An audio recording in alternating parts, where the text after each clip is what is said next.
ಸೀತಾ ವಲ್ಲಭನು ರಾಮನು, ಸೋದರತ್ವಕ್ಕೆ ಶ್ರೇಷ್ಠ ಗೌರವಕಾರಕನು ರಾಮನು. ಹೀಗಿರುವಾಗ ಅಂತಹ ಶ್ರೇಷ್ಠಾತಿ ಶ್ರೇಷ್ಠ ವ್ಯಕ್ತಿತ್ವವುಳ್ಳ ಶ್ರೀರಾಮನ ಅಯನ ಬದುಕಿನಲ್ಲಿಯೂ ಅನೇಕ ವಿಧ್ವಂಸಕ ಕೃತ್ಯಗಳು ನಡೆದದ್ದು. ಅದೆಲ್ಲವನ್ನ ತಲೆಗೆಡಿಸಿಕೊಳ್ಳದೆ ಜೀವನದಲ್ಲಿ ಅತುಲವಾದಂತಹ ಪುಣ್ಯಬಲವನ್ನು ಸಂಪಾದಿಸಿ ಸರ್ವಾಂತರ್ಯಾಮಿಯಾದಂತಹ ರಾಮಸೇನೆಯ ನೇತೃತ್ವವನ್ನು ವಹಿಸಿ ಬಂದವರು ಈ ಶತ್ರುಘ್ನನಿದ್ದಾನೆ. ಸೀತಾ ಅಪಹರಣವೇ ಹೇತುವಾಗಿ ಅಂತಲ್ಲ ಒಂದು ಬ್ರಹ್ಮಹತ್ಯಾ ದೋಷ, ರಾವಣಾದಿ ಖಳರನ್ನು ಕೊಂದ ಬಳಿಕ ಬಂದಂತ ದೋಷಕ್ಕೆ ಪರಿಹಾರಾರ್ಥವಾಗಿ ಅಗಸ್ತ್ಯ ಮಹರ್ಷಿಗಳೇ ಹೇಳಿದಂತ ಮಾತು, ಶರವೇಗದಿ ಹೊರಡಬೇಕು ಅಶ್ವಮೇಧ ಯಾಗ ಎಂಬುದಾಗಿ ಯಾಗ ದೀಕ್ಷಿತನಾಗಿ ಕುಳಿತವನಿದ್ದಾನೆ. ಆದ್ರೆ ರಾಮನ ಅಯನದಲ್ಲಿ ಶತ್ರುಘ್ನನ ಹೆಸರು ರಾರಾಜಿಸಬೇಕು, ಸರಿಯಾದ ವೇದಿಕೆ ಸೃಷ್ಟಿಯಾಗಿದೆ. ಯಾಕೆ ಅಂತ ಕೇಳಿದ್ರೆ ಈಗಾಗಲೇ ದೇಹವನ್ನು ಆಧರಿಸಿ ನರಳಿನೋಪಾದಿಯಲ್ಲಿ ಅಣ್ಣನ ಜೊತೆಗಿದ್ದವ ಲಕ್ಷ್ಮಣನಿದ್ದಾನೆ.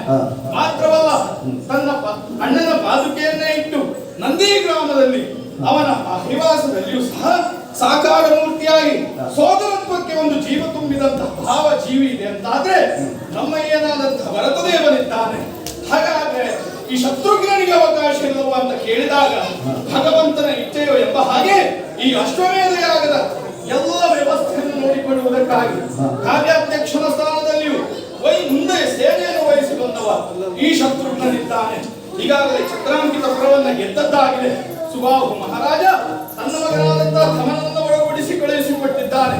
ಇನ್ನು ನಮ್ಮನ್ನು ಕುದುರೆಯ ವಿಷಯವಾಗಿ ಮಾತನಾಡುವುದಕ್ಕೆ ಕೆಲವು ದಿನಗಳ ಹಿಂದೆ ನರ್ಮದೆಯ ತಟದಲ್ಲಿ ಮಾಯವಾಯಿತು ನಮ್ಮ ಅಶ್ವಮೇಧದ ಕುದುರೆ. ಹಾಗಾದ್ರೆ ಎಲ್ಲಿ ಹೋಯಿತು ಅಂತ ನೋಡಿದಾಗ ವರುಣ ಮಂತ್ರೋಪದೇಶವನ್ನು ಮಾಡಿದವರು ನಾರದ ಮಹರ್ಷಿಗಳು ಅವರ ಆಣತಿಯಂತೆ ಆ ಮಾಯಾಪುರಿ ನಗರವನ್ನ ಸೇರಿದೆ. ಅಲ್ಲಿರುವಂತ ಮದರಾಕ್ಷಿ ತಾರಾವಳಿಯರನ್ನ ಗೆದ್ದು ಬೇಗಿದೆ. ಮಾತ್ರವಲ್ಲ, ಮಾರೀಚ ನಂದನೆಯಾದಂತಹ ಅಲ್ಲಿರುವಂತಹ ಕುಮುದಿನಿಯನ್ನ ಅವಳಿಂದ ಒಂದು ಮುಂದೆ ಎದುರಾಗುವ ಮಾತೊಂದನ್ನು ಹೇಳಿದ್ದಾಳೆ.